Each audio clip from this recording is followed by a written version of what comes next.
ವಿಧಾನ ಪರಿಷತ್ನಲ್ಲಿ ಹಳದಿ ಪೇಟ ಗಲಾಟೆ. ವಿಧಾನ ಪರಿಷತ್ನಲ್ಲಿ ವಿಪಕ್ಷಗಳು ಧರಿಸಿಕೊಂಡು ಬಂದಿದ್ದ ಹಳದಿ ಪೇಟ, ಈ ಹಳದಿ ಪೇಟ ಗಲಾಟೆಗೆ ಕಾರಣವಾಗಿದೆ. ಕಲಾಪ ಮುಂದೂಡಿದ ಪ್ರಸಂಗ ನಡೆದು ಹೋಯಿತು. ರೈತರ ಹೋರಾಟದಲ್ಲಿ ಭಾಗಿಯಾಗಿದ್ದ ವಿಪಕ್ಷ ನಾಯಕ ಛಲವಾದಿ ನಾರಾಯಣ ಸ್ವಾಮಿ. ವಿಧಾನ ಪರಿಷತ್ನಲ್ಲಿ ಹಳದಿ ಪೇಟ ಗಲಾಟೆ ನಡೆಯಿತು. ಎಲ್ಲರೂ ಕೂತ್ಕೊಂಡಿದ್ರು. ಸೆಷನ್ನಲ್ಲಿ ಹಳದಿ ಟೋಪಿ ಹಾಕೊಂಡು ಒಬ್ಬ ಕೂತ್ಕೊಂಡಿದ್ದ. ವಿಧಾನ ಪರಿಷತ್ನಲ್ಲಿ ವಿಪಕ್ಷಗಳು ಧರಿಸಿಕೊಂಡು ಬಂದ ಹಳದಿ ಪೇಟ, ಈ ಹಳದಿ ಪೇಟ ಗಲಾಟೆಗೆ ಕಾರಣವಾಗಿದೆ. ಕಲಾಪ ಮುಂದೂಡಿದ ಪ್ರಸಂಗ ನಡೆದು ಹೋಯಿತು.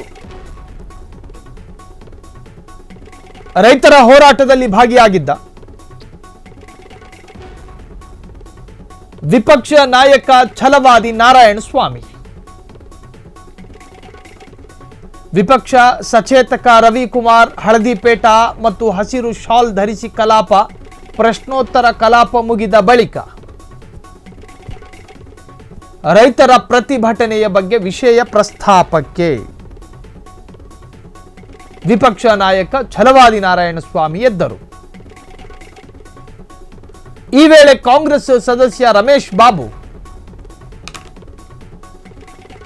ಬಿಜೆಪಿ ಅವರು ಎಂಇಎಸ್ ಏಕೀಕರಣ ಬಣ್ಣದ ಪೇಟ ಹಾಕಿಕೊಂಡು ಬಂದಿದ್ದಾರೆ.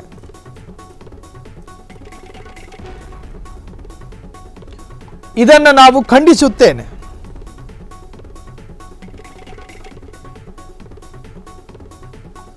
ಎಂಇಎಸ್ ಏಕೀಕರಣ ಬಣ್ಣದ ಪೇಟ ತೆಗಿಬೇಕು ಎಂದು ಆಗ್ರಹ ಮಾಡಿದ್ರು. ಇದಕ್ಕೆ ಬಿಜೆಪಿ ಸದಸ್ಯರು ವಿರೋಧ ಮಾಡಿ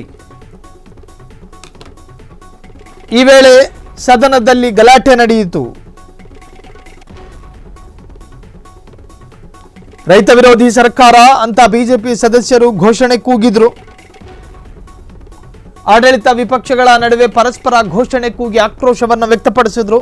ಗದ್ದಲ ಗಲಾಟೆ ಹೆಚ್ಚಾದ ಕಾರಣ ಉಪಸಭಾಪತಿ ಪ್ರಾಣೇಶ್ ಕಲಾಪ ಮುಂದೂಡಿಕೆ ಮಾಡಿದ್ರು. ವಿಧಾನ ಪರಿಷತ್ನಲ್ಲಿ ಹಳದಿ ಟೋಪಿ ಒಬ್ಬ ಹಾಕೊಂಡು ಬಂದು ಕೂತ್ಕೊಂಡಿದ್ರು ಸೆಷನ್ನಲ್ಲಿ. ನೋಡಿ, ಆ ಮಾರ್ಕ್ ಮಾಡಿ ತೋರಿಸ್ತಾ ಇದ್ವಿ ಹಳದಿ ಪೇಟ. ಈ ಹಳದಿ ಪೇಟ ಕರ್ನಾಟಕದ ಬೆಳಗಾವಿ ಬಾರ್ಡರ್ನಲ್ಲಿ ಕನ್ನಡಿಗರನ್ನ ಕೆರಳಿಸೋದಕ್ಕಂತಾನೆ ದೇವರು ಸೃಷ್ಟಿ ಮಾಡಿರೋ ಒಂದು ಗ್ಯಾಂಗ್ ಇದೆ. ಎಂಇಎಸ್ ಪುಂಡರು, ಕನ್ನಡ ವಿರೋಧಿಗಳು, ನಾಡದ್ರೋಹಿಗಳು, ನಾಡ ಕ್ರಿಮಿಗಳು, ಎಂಇಎಸ್ ಪುಂಡರು.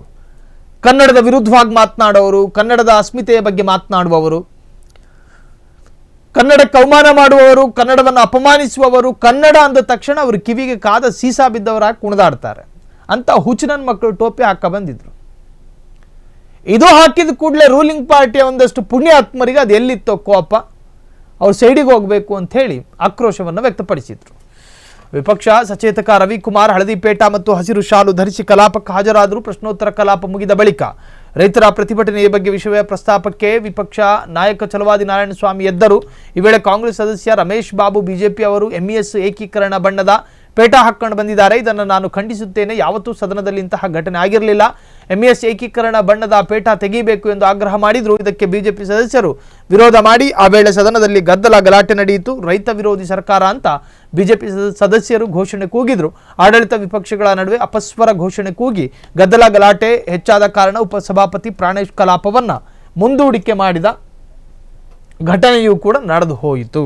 ಕ್ಷಣ ಕ್ಷಣದ ಸುದ್ದಿಗಳಿಗಾಗಿ ಫ್ರೀಡಂ ಟಿವಿ ಸಬ್ಸ್ಕ್ರೈಬ್ ಮಾಡಿ, ಲೈಕ್ ಮಾಡಿ ಹಾಗೂ ಫಾಲೋ ಮಾಡಿ. ಹೊಸ ಸುದ್ದಿಗಳ ನೋಟಿಫಿಕೇಶನ್ಗಾಗಿ ಬೆಲ್ ಐಕಾನ್ ಮೇಲೆ ಕ್ಲಿಕ್ ಮಾಡಿ.